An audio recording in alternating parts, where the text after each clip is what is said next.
Hello, friends. Welcome back to the Test Those Breasts podcast. I am your host, Jamie Vaughn. I'm a retired teacher of 20 years and a breast cancer thriver turned staunch, unapologetic, loud supporter and advocate for others, bringing education and awareness through a myriad of medical experts, therapists, caregivers, and other survivors. A breast cancer diagnosis is incredibly overwhelming with the mounds of information out there, especially on Dr. Google. I get it. I'm not a doctor, and I know how important it is to uncover accurate information, which is my ongoing mission through my nonprofit.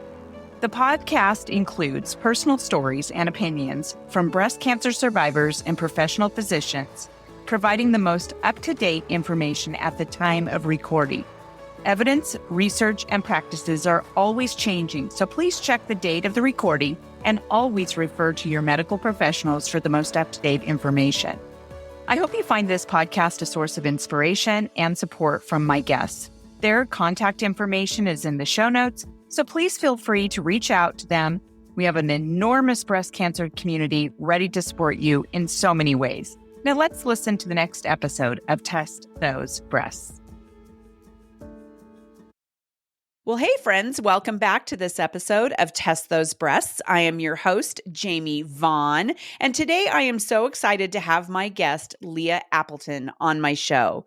So Leah is an ICF professional certified coach and best-selling author of Walking and Wayfinding, Create Your Own Mindful Practice One Step at a Time. She works with professionals to improve their well-being at work by helping them align with their values, focus on their strengths, and gain insight into their goals through transformative coaching conversations. She has expertise in using mindful practices to reduce stress and build resilience and help people find meaning and purpose in their lives. Prior to becoming a coach, she spent over 2 decades working in higher education in the United States as an associate dean, helping to build multicultural and interreligious communities. Leah is also a breast cancer survivor for 29 years. Diagnosed at age 29, her early experience dealing with cancer and its treatment shaped the course of her life, causing her to focus on well-being and care of others, whether as a dean of students or a certified coach. Leah has a Master of Arts in Music and a Master of Divinity degree, as well as a coach diploma from Erickson Coaching International. She lives in California with her husband, Billy, and has 3 adult children. Well, hello, Leah. How are you doing today? I am well. Thank you so much for having me on this podcast. Absolutely. Welcome to the show. And, you and I had a wonderful conversation together just recently before we, started this particular episode. And the more I find out about you, the more intrigued I am about you, just your background and your experience, especially when it comes to helping people with stress and anxiety and things like that. And, there's a lot of stress and anxiety in our world right now, which you've got your work cut out for you, don't you? Yeah, definitely. Yeah. Yeah. So, you are a breast cancer survivor of quite some time ago, 29, and you were 29 years old. And I want to really stage this in a way that is very appalling. How many younger women now are getting breast cancer in their 20s, in their 30s. And usually, when people think about breast cancer, well, when we used to think about, should I say, it was usually older women, like me. I was in my 50s. I'm 57 now. I was diagnosed when I was 54. And it's just so appalling how many people are getting it so young. And 29 years ago, that was almost unheard of, right?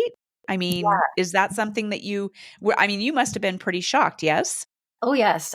It was not anywhere on the realm of possibility for me. I don't think, to be honest, I don't think my doctors, it was on their realm of possibility. Like, oh, it can't be this. I'm sure you have a cyst or whatever. And so it was I even remember my surgeon apologizing to my parents because they had come to pick me up from the hospital, and he had told them that I would be fine. And he said, "I'm really sorry that I assumed everything would be fine, and it will be fine, but not fine in the way we had expected or hoped it to be." So it was I really had to advocate for my own care, because it wasn't, people didn't get, I couldn't even get a mammogram because it was like, oh, I'll do an ultrasound. And I'm like, oh, I want a mammogram. So, yeah, it was a So, challenge. so at age 29, who were you? Like, what was Ooh. going on in your life leading up to this crazy diagnosis? Yeah. So I had, unfortunately, I had been recently divorced. I had a young marriage that didn't last, unfortunately. I was a young professional. I was rebuilding my life. I had lots of friends. So I was just kind of doing things. I would work out, and I'd have dinner with friends, and I would do the things I enjoyed doing. Um, and it kind of came to a screeching halt at that moment, where I was like, whoa, wait a second. I'm healthy. I'm young. This is not supposed to be happening to me. So it was a shock. So Yeah. what happened? What is it that made you, uh, how did it all happen? How did you find out? Yeah. Well, it's a little bit of one of those weird stories, I think, because I had a lump that I felt on the other side. And it was big and, I don't know, fibrous. And so the doctors were sure that it was a cyst. And so they weren't particularly concerned about it. But I had this sense in my gut that something wasn't right. And so that's when I went in and I had the ultrasound. And I'm like, yeah, we checked up again in 6 months. And at that point, I said, I really, really want to have a mammogram. And I had a mammogram, and they called and they said, there's something suspicious on the other side. So it was like, what? Because I was just concerned about this thing I could feel. And so, yeah, it ended up being a cancerous tumor, carcinoma, intraductal carcinoma, the one that happens all the time. Yes. Unfortunately, it was about 2 centimeters. So it'd been in there for a while. At that point, I didn't know what to do, right? Like, it was so outside the realm of reality for me. So I did a lot of there, and it was a little bit pre-internet, I mean, you could Right. do it, but there was a lot of asking people questions, and what do you do, and asking doctors questions. And I sought a second opinion, and I went out to Cedar Sinai, which is, known in the LA area as being, really good. And they were like, yep, yep, these are your options. And so I got really good care. I think my doctors were great, surprised, but at this outcome, but they were very supportive, very terrific, allowed me to make my own choices in my care, which I thought was really good. And I remember thinking, I chose to have a mastectomy, and they were also surprised about that. They're like, you're young. Why would you want to do that? And I'm like, well, I really don't want to deal with this again. This is terrible. And I was scared. And when I had the biopsy, because of where the tumor was located, it was right in the middle of my breast. So in order to remove it, it changed the shape of my breast. It looked weird to me. The nipple pointed out in a funny direction. And I'm like, I don't want to, no, I want this out, and I don't want to deal with it again. So I chose to have a mastectomy. You mentioned that certainly at that time, it's slightly better now, though I don't think hugely better. All the choices of bras were like, I will never wear that, so things like that were sort of surprising for me as a young person. Swimsuits, no, not going to wear that, So I spent a lot of time working with people and having people make things for me, and I almost started a business. I was like, I'm going to create, clothing that people can wear that looks like what I might wear. I didn't end up doing that, but so it was a lot of inquiry, a lot of shock. My friends were super supportive.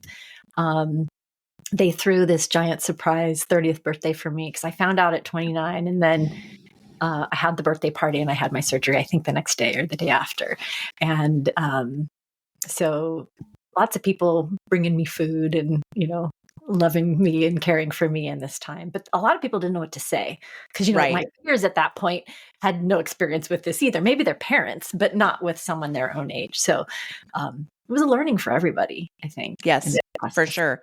I think that when somebody has something close to someone close to them who gets a diagnosis like that, it's a learning experience every single time. I know that it was a learning experience for my own husband, for my family, for my friends, which is one of the reasons I started this podcast in the first place, is I wanted to be able to help educate, not just from my experience, but from a myriad of different experiences, so that people, had a voice to be able to, talk about their own experiences and what they learned and all of that. So I'm just thinking, gosh, 29 years ago, what a mind blow for people. It's like this, because usually, too, is that so many people who are older who had it years ago or knew their grandmother had it or whatever. Sometimes it was never even talked about. Like I didn't even know grandma had that, Mhm. like it was kept so quiet. And now people are pretty open about it. They're out there and talking about it, which is so important, I think. Mhm. And it's also a way for people to process. I mean, me talking about it with you and other people is still a way for me to process Mhm. what happened, right? Mhm. Well, and it's Um, still a way for mhm, me to process it even years and years yes, later because it's a reality that you live with. It doesn't go away. yes, yes, I do think that it's interesting that you mentioned people not talking about it because people sort of came out of the woodwork. And they were generally older women, and they'd be like, "Oh, well, I've gone through this. Let me help you." I had this woman take me to like, "Well, we can find a place to find a bra and they'll sew in a pocket." I'm like, "What's that?"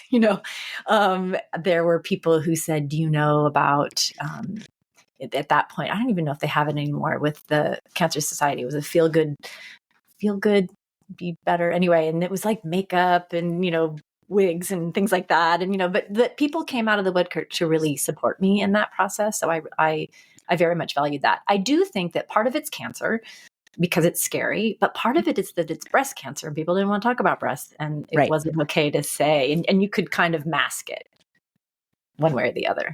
And Yeah. people might know. Well, that's one of the reasons. I mean, one of the many reasons I joined Know Your Lemons, and I don't remember if we talked about this or not, but uh, Know Your Lemons organization is all about educating people about the 12 signs of breast cancer. And you had mentioned, let me go back a second Mhm. here. Did you say that you visually did not like the way your breast was looking? What did that look like? Yes. So after the biopsy, they had to take so much tissue out because it was larger, and it was directly behind my nipple, so it was right in the middle of my breast. So when Okay. they would take it out, it changed the shape of it Right. in a way that felt uncomfortable to me. And the thing that was interesting is that in my mind, and of course we're not totally thinking clearly, but in my mind it was like every time I look at this is going to remind me, and I'm going to be afraid.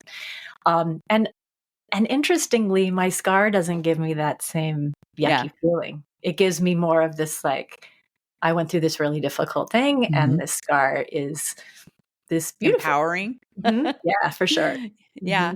Mhm, Okay. So, yeah. Okay. So the reason I asked that is I couldn't remember if you said it was after the biopsy or not. mhm, So I know that we know now that there are 12 signs of breast cancer. There are visual signs mhm, and signs that you can feel a lump, right? And but that was one of the reasons I joined Know Your Lemons, because they don't use breasts. They use lemons as mhm, visuals, because, mhm, and I just did an episode with the founder, Corinne, with Know Your Lemons a couple of weeks ago. And, we talked about the whole process of why she started Know Your Lemons and how she came up with the lemon analogy. It looks like a breast, but it's not a breast, because when we talk about cancer, we think death. And when we talk about breasts, we think sex. And so she didn't mhm, want that to be like mhm, that. So I like the idea of being able to educate people, and they can visually see what they can be looking at their own breast if they have a sign. mhm, Okay. So let's talk about your treatments. You went mhm, through the surgery after your birthday. Did you go, what stage was it, and what other treatments did you do? So my cancer was considered 2+. I don't know if they still do the pluses anymore, but because of its size, I didn't have any lymph node involvement. So that was really great. But because I was young and they were scared, they were like, let's go at this. And so I think the other thing that, as I'm trying to remember back, I really didn't want to do radiation. So I think that was another reason, sort of compounding why I did the mastectomy, because they told me if I did that, I didn't have to do radiation. And I think it was mostly the look, actually, as I think about it. But anyway, so I had 6 months of chemotherapy. And that was, it was not great. It was not the best moments of my life. I was working, so I took leave because I didn't feel well. I was sick a lot. It extended longer than 6 months because I got some reactions. Like I got thrush in my mouth, and some of the things I don't talk about, where everything's going at your body, and all these other immune responses can happen. So so I got sick and had to wait, and it stretched out a little bit longer than I would have liked. It was interesting. I don't even remember her name, which is a little bit sad, but an acquaintance. I didn't know this person very well. So if she's listening out here, she taught anthropology at UC Riverside. And she came and would meet me after my appointments, and she'd bring me a dozen donuts. And we'd sit on the floor and we'd eat donuts. And those are the times you're supposed to be eating healthy, and you're supposed to be, but it was so perfect. It was almost this like, take that. And it was lovely. And she's like, I don't know what to tell you. I can't make it better, but let's just enjoy this sweet treat together. And it was the most beautiful thing. It kind of makes me teary as I think about it, because I felt very cared for, and I felt like there really isn't anything that's going to make it better. Right. Let's just enjoy this and have the sweetness of this moment of a human being caring for another human being, enjoying a big box of donuts. I have a friend of mine, when I got cancer, she told me that she had breast cancer. I don't know how long ago, but after she got her chemo treatments, they used to go to a Mexican restaurant and just drink a bunch of margaritas and stuff. And like nowadays you'd be like, okay, sugar, alcohol. Yeah, no, that's not something we should be doing. That feeds the cancer, right? Right. And I stopped drinking altogether during cancer. So, and eating any sugar, I had sugar substitutes and things like that. But the whole idea though, that you're talking about is this, you felt cared for, like you had somebody who, really truly cared about you and your mental state. And, she was a person that you could hold on to, who, supported you. And I think that is something that we all need. And sometimes they come out of the woodwork, right? Like we don't even know these people, and that happened to me. I had a lot of people who, would reach out to me and I didn't even know them. Some of them I still have never met in person. Wow. They just, and we're still in touch. Like we're on Facebook together or whatever. They follow me on Instagram and stuff like that. So, so you went through all the loss of hair and no? What was weird was, my hair on my head did not fall out. So the particular chemo that I had very small percentage of people whose hair on their head. So the hair everywhere else went out, no eyebrows. Okay. No, interesting. It was weird. I cut my hair just in case, right? And then therefore I sported this great fun little haircut. But I asked them about it, and the treatment that they chose, they saved the strongest one in case I needed it again. And I remember thinking, I don't like this, but they're like, well, we want to see if this works. And if it comes back, or if it doesn't work, then we have a backup. So that is at least what they told me. But so it was a little bit strange it thinned, but it didn't fall out. But I was sick, and I didn't, like I said, I got all these other kind of weird responses to the chemo that were a little bit unexpected. But yeah, so I don't have that experience, so I can't really speak to what that was like to lose my hair, since other than there was this sense of like, oh, well, maybe, I don't have a real treatment, or there was a little bit of, I don't know, like, Is this going to work? Is this, yeah, because it would be better if I lost my hair, then I'd be sure that it was terrible. yeah, Maybe it would be making it do that. Yeah. So there was a right. little bit, it felt a little bit uncomfortable. And then there was this sense of like, well, from other cancer patients, which is fine, but it was like, well, you don't know what it's like. It's not as terrible as, so it was a little bit weird. But, after the fact, I realized, we each deal with this in our own ways. And, Sure. sometimes we don't know how we're going to respond. So, they're all forgiven. Well, it's uncharted territory, I mean, Sure. I remember when I found out I was going to lose my hair and I was just obviously devastated. And, there were some people who were like, "Oh, Jamie, you're going to be fine. And then your hair is going to grow back and it grows back pretty quickly." And they were trying to, like talk me off the ledge and stuff like that. But I mean, I feel like you just kind of have to go through the grieving of these things in your own way and talk to the people who are going to let you do that.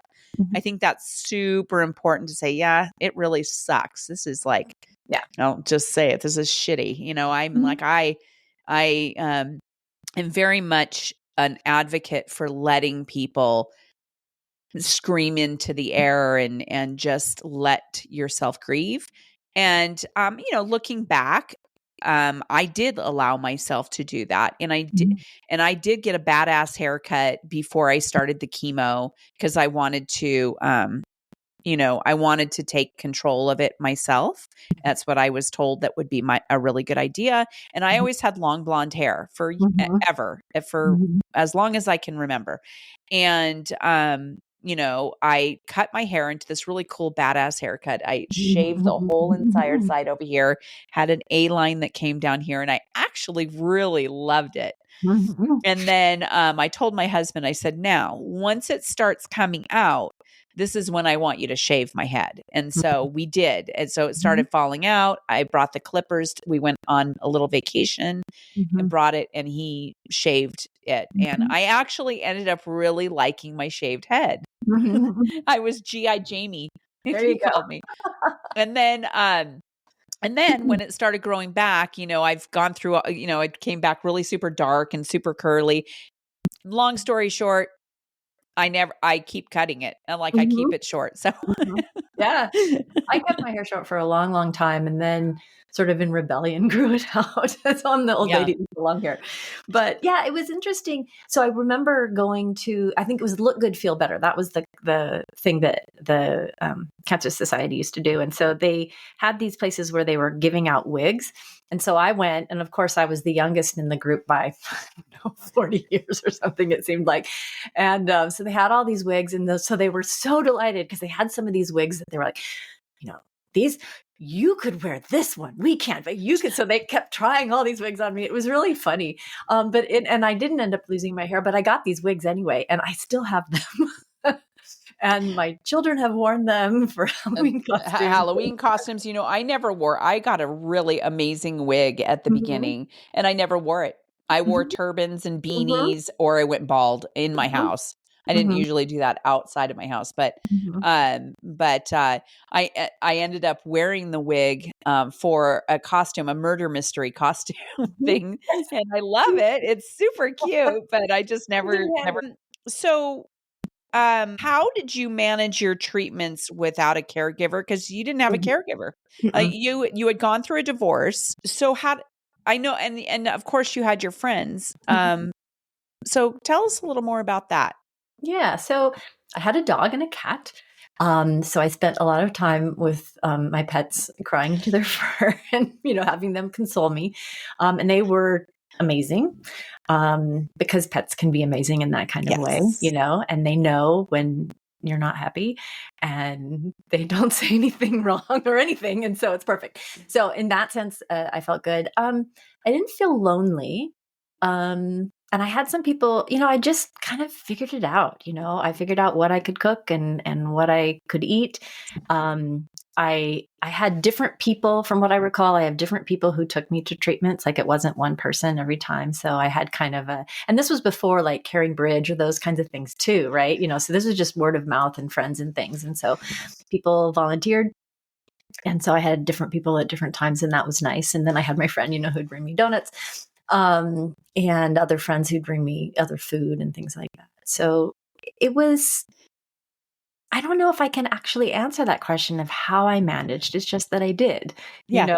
and I think that in some ways, I think I do recall getting some brochures from the doctor or the Cancer Society or something where it was like, have your kids set the table for you, have your spouse or partner do whatever. They probably called it husband, 30 years ago. But anyway, and I remember thinking, well, that's great because that's not going to happen. So I just figured it out. And I used the friends and resources of the people that I had. And I didn't expect a lot from myself. I allowed myself to do what I needed to do. And I think it was an opportunity. I do remember thinking, okay, this is a character building opportunity. I don't need this. I like my character very well. Thank you as it is. But I'm going to see how I can grow and learn from this. And I just did. So yeah, I'm not sure. I don't know. I think the thing for me is, and I found this throughout the course of my treatment and beyond, is that, so what's the alternative?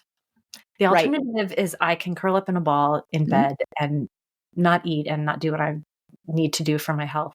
Or I can find some resolve, something left inside me to face this. And that's what I did.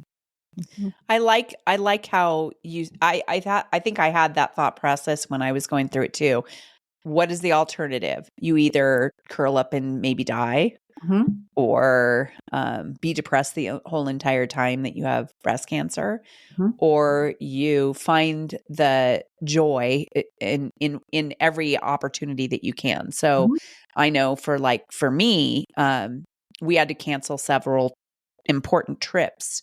That was very devastating. And my husband and I decided that we were going to take our 2 German Shepherd dogs, who were wonderful to me the whole entire time, especially Delilah, who died 1 year ago. But she got me through the death of my mother and through my cancer. And so we decided that we were going to do what we love to do best, and that is to take the dogs and go camping. So every time I had a treatment, I got over the ick. Then the second week I felt a little bit better. By the third week I felt, fairly normal. And that's when we would go camping. And so we would enjoy that time together. And and we went to the new places and things like that. So that was incredibly helpful. Yeah. And I drank my non-alcoholic IPA beer and, okay. So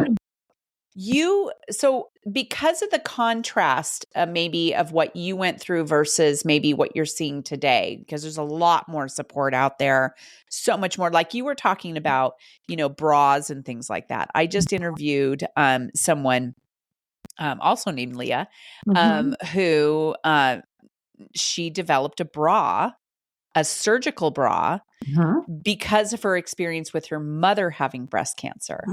And she's 24 years old. She has 3 strands and like the recovery bras.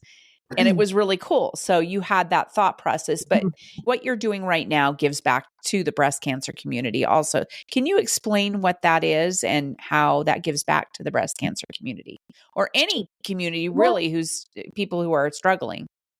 Yeah. Well, unfortunately, cancer is something that if it doesn't happen to us, it happens to someone we know, and very often to someone we deeply care about. And so it allows me a moment of empathy to be able to hear in ways. And, depending on the situation, I don't always share lots of my personal story in coaching because that's not really what it's about. But if a person shares a cancer diagnosis, I'll ask them if they want to, hear a little bit about mine. And most of the time, I think part of it is I can show that you can live after cancer. And I know that isn't true for everybody, unfortunately, but it can happen. And it's good to know that there are people out there who've lived long and, lovely lives, and that that it's possible to be able to be a person of hopefulness. Certainly, as a coach, being able to be there for people to help develop coping mechanisms for stress and uncertainty that happen regardless of whether or not you have cancer. It's just compounded, I think, when there's a serious illness, whether it's cancer or not. I mean, there's lots of other things that people have to deal with too. So that it helps me feel more human, or in the sense that I have a deeper understanding for people who go through struggle, and I don't have to know or understand all of it, but that I can know that it's hard, and I can be one of those people that's there for them regardless. And the nice thing about coaching is I don't have to fix it, because you can't fix it anyway, but it's part of my profession. I'm there to support and help people figure out what it is that they need. Yeah. In terms of, giving back to the cancer community, one of the things that I've thought about is doing some volunteer coaching. I haven't done it yet. I do a lot of pro bono coaching for other kinds of causes and to support women in other situations. But that may be something I think about more in the future. Nice. So how do people communicate with you? How do they get a hold of you? What is it? What do your sessions, I mean, are you online? Are you? Yep. I'm online at appletoncoaching.com, and I work for a couple of companies. So sometimes people are able to work with me because their company contracts with it, but I also take private clients. I'm on LinkedIn. You can find me on Instagram because that's my walking page, because I wrote a book about walking, which is also lovely when you think about it, because I know, at least for me, when I was going through my treatment, golly, I could barely walk around the block. I had been an avid runner and just didn't feel like I could have the energy to do that. So walking was a lower energy, lower impact type of activity that I could do. I think now, if I were to have to deal with cancer again, I'd probably do that a lot more than I did. I did it a little bit, but because I found the benefits and the sort of the physical as well as psychological benefits of walking. You and I have some parallels. I used to be an avid runner myself, and I remember when I went to chemo school, one of the things that they said is, hey, look, and even other people like therapists that I talk to, when you go through your treatments, at the very least, get up and walk every day, every couple hours, even if it's just to the mailbox and back, and so that's what I tell people that I know who've gotten cancer. I say, you know what, whatever you do, get up and walk. I know that it helps with the efficacy. It helps with, getting it through your body. And so we used to take a walk every night around dusk and in a beautiful sunset around the block, the big block. And I would just sweat it out. And I remember getting back inside, even though I was so exhausted, I was sweating and I could feel it coming out my pores. Having a nice shower was always nice. But that walking piece is so, so important. If we find ourselves sitting on the couch, just peeled to the couch the whole time, that's probably not good. Yeah. Well, and I also think that there's something about being outside, whether you're dealing with cancer or whether you're dealing with something else, that can remind you that there is life outside just what you know right here in front of you. And so I think that can be really healing. The sun comes up and beats down on your face. Of course, when you're going through chemo, they say try not to be in the sun too much. But I used to sit out in our backyard. And so I had these CBD THC balm that I would help with bone pain. I used to get it in my jaw and all of. So I remember sitting out back, and I had a little tincture to put in my coffee, like a peppermint tincture of CBD. And I remember just sitting out there in the sun when the balloon races were going on and drinking my coffee with my CBD. And it had a little tad touch of THC in it, not much, but just enough. And same with the balm. And I remember sitting out there going, yeah, I really feel like crap, but this is really beautiful. And I've got my dogs here and I can see the balloons, and I was sort of more calm and anything that works, man. Right. Anything that works. And it's funny as you say that, that was not as well, it wasn't as easily accessible Right. for me. However, I did have one person who was like, here's some pot brownies. This is going to help you. It was very funny. But I actually went up to San Francisco with a friend of mine, and we met up with some other friends. And, unfortunately, when I was going through chemo, there were still lots of things in San Francisco that supported people with AIDS and HIV. But there were places you could go, and you could get pot, and they were like, we'll help and support you in this. I'm like, no, it's because you want it. It was really funny. And then we're like, we'll go out to eat, because I had no appetite, because I didn't feel like it. But I remember just people trying to be creative and trying to find ways to support. I'm glad there's a lot more opportunities and a lot more research on the things that can really help people feel better. I've never been like somebody who was like always a pot smoker or anything, because it makes me paranoid. Me neither. So that they all thought that was but, yeah, I mean, I did have a friend of mine get me the RSO oil. And so I would do a little bit of that, and I was very careful about it. And I will tell you that did help me relax, and it did help my stomach, and it also helped with my appetite. So I never ever got through the whole entire thing. It's sitting around somewhere, but when I was going through that, it was absolutely so helpful. And I was so grateful that somebody brought that to me as a gift. I was like, exactly. And I had gummies and stuff like that.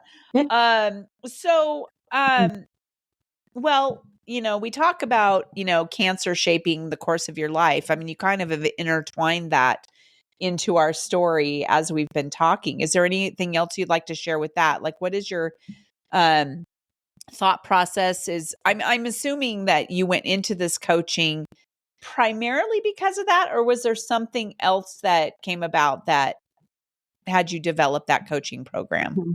What's interesting is that, I'd been in higher education for my career, and COVID was one of the reasons that COVID was like the whole world had cancer, and so I think that was another impetus, much more of a more current impetus. But what's interesting is that it's kind of connected back to this part of me that maybe it wasn't so much in the forefront by that point in my life. When the one thing that I would share that I think was really helpful for me was, and I share this when people ask, is that I had to reframe what it meant to be okay. Because I was afraid. I didn't want to die. Nobody seemed to know whether or not I would or not. And because this was, again, kind of there weren't a lot of people my age going through this. I didn't really know.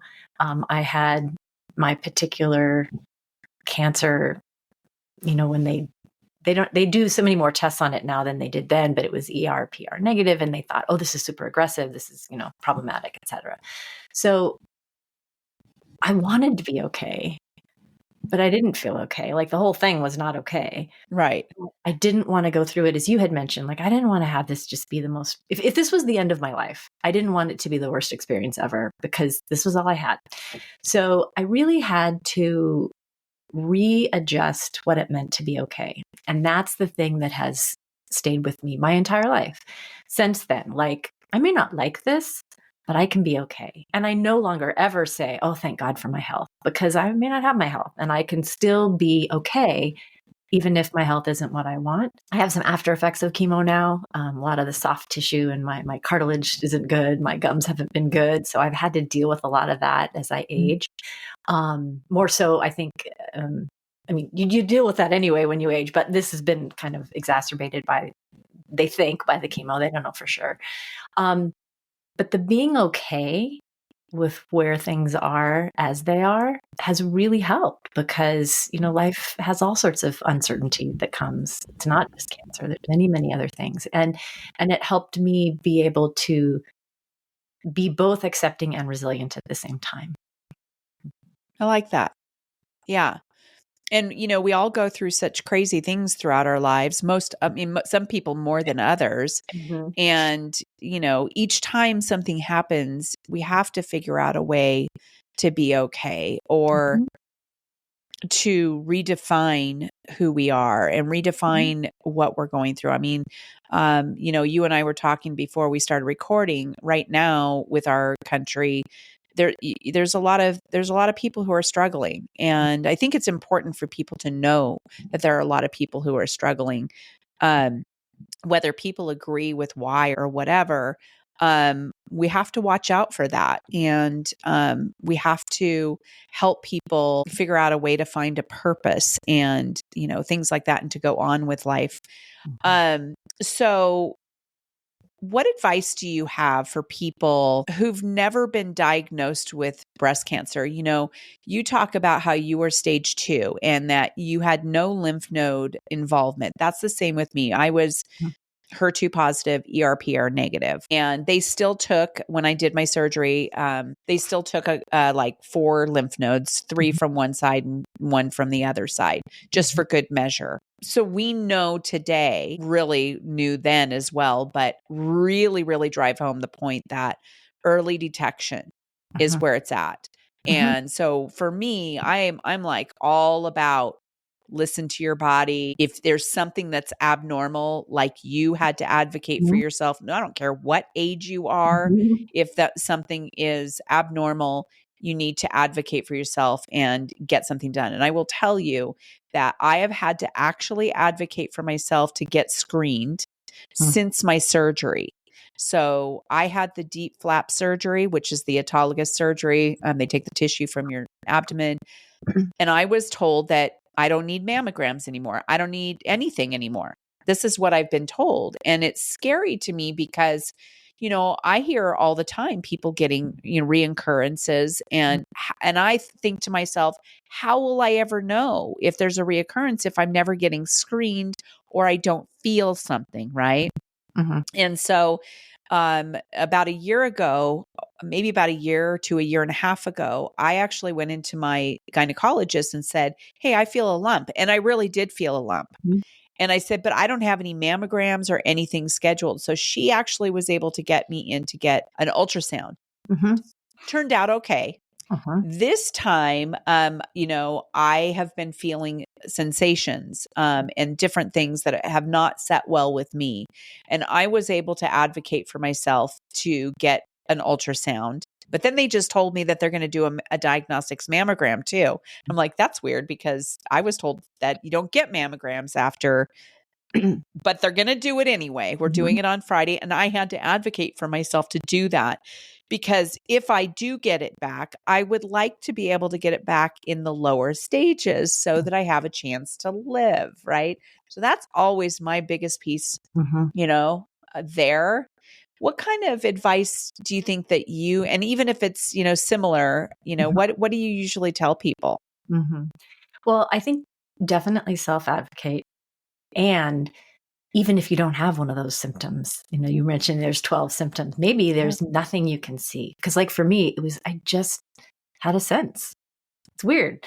If you have a sense, better to find out it's nothing than to just be like, oh no, people would think I was weird or whatever. Like if you're uncomfortable, get it checked out for whatever the reason is. And if your doctor doesn't do it, find a different one, because there are plenty of doctors who will be able to support you in that process. So yes. The other thing is that for people who, well, I think there's 2 things. One is cancer is a very individual, it's a collective experience and an individual experience. And all of our, we're going to all go through it differently. And so if you know someone, they may not be, if your friend has it, it may be different than when your aunt had it, which may be different than when grandpa or whatever, right? So that recognizing that unfortunately, each new opportunity is this kind of new thing for the person. And so therefore, you can learn things, but don't always assume that people are going to experience a cancer or that you're going to, if you have it, end up getting diagnosed, that you're going to experience it just like the people you know. So that's, I think, an important thing to remember. The other thing is what was helpful for me, even though I was really shocked, I was healthy. And I still am healthy, and I took care of myself. And it is a lot easier to face a difficult medical diagnosis if you've been taking care of yourself, if you have, social connections and resources, if you have exercise routines and you eat relatively well, and you know what I mean? So I think that if someone doesn't have some of those things in place, now's a good time, Yeah, for because sure. the more that you do to take good care of yourself all the way around, emotionally, mentally, physically, spiritually, socially, all those parts of well-being, it's a little bit easier to do when things are going well. And then you'll have resources in the event that something happens that surprises you and takes you sideways, because cancer does Right. that. Mhm. Right. That is such a good piece of advice, because when I was diagnosed, I was also very healthy. Mhm. I had even just lost weight, Mhm. that I had gained during COVID. Mhm. And, I was exercising, I was eating really well, all the things. Mhm. And people were pretty shocked that I got breast cancer because they're like, "Oh my God, you were healthy." And I'm like, "I am healthy." Mhm. And like I say in a lot of my episodes, healthy people can get cancer. We all have cancer cells. We all Mhm. have those cells, right? Mhm. But healthy people can get cancer. And the point is that you want to be healthy. Like Mhm. you don't want to say, "Well, I guess I'm just going to be unhealthy because." I'm Nothing everybody wrong gets so cancer, far. so I might as well just do all this stuff. Why am I taking care of my body if I'm probably going to get cancer anyway? Yeah. No, the point is that you can get through the treatments Uh-huh. easier. Mhm. It's never easy, but you can get through it easier than if you were not healthy. And so that's what, the point that we need to drive home for sure. Well, Mhm. we are so lucky to have you in our community, Leah. We need people like you. And I actually did reach out when I was like in my deep, dark, Mhm. crazy, oh my God, I have cancer. It was in the middle of the night. And I got onto Facebook and I was searching around for help. And I found this guy, Eddie Enever, and he's a 3-time cancer survivor in Australia. Mhm. And he became a therapist because it's almost Mhm. like he cracked the code, like to figure Mhm. out why this was happening. Mhm. And he became a therapist. And I sent him a message on Facebook and said, "Hey, I'm in the United States. I just got cancer. I ran across your page. I'm wondering if we might be able to talk about how you can help me." And he responded back very quickly. We had a few sessions together. He helped me learn what kind of foods were really good to eat, what supplements that you should and should not take. And he even talked to me about enemas and all that stuff. Mhm. And ultimately, I ended up interviewing him, and Mhm. I read to him the message that I sent to him and Mhm. what he sent back to me. It was very powerful. So, reaching out to a therapist like you to help you, if you get, God forbid, get this cancer, reaching out to people like you to help navigate Mhm. everything. And I actually have a therapist that I still to this day talk to here in Reno, and she's helped me through other things since cancer is just so helpful because being able to talk about it, cry about it, scream about it, laugh about it, all the things is so Mhm. important. Well, and I'm not a therapist, but as a coach, those we are trained to help people through, Right. get through crises as well. The other thing I would say, and I'll just say this in closing because I know we're coming to the end of our time, but one of the things we didn't talk about, but if someone is curious and wants just to hear this part of my story, they're welcome to reach out, is that I had kids after cancer. I breastfed babies with one breast, and so that can be possible as well. Oh, And that's good. a great part of my story. So, Yeah, that is a great part, because life does go on and you are able to do that. I mean, I've had people that I've interviewed who were pregnant at the time that they Mhm. got cancer. It's like, Yeah, how does that work? yeah.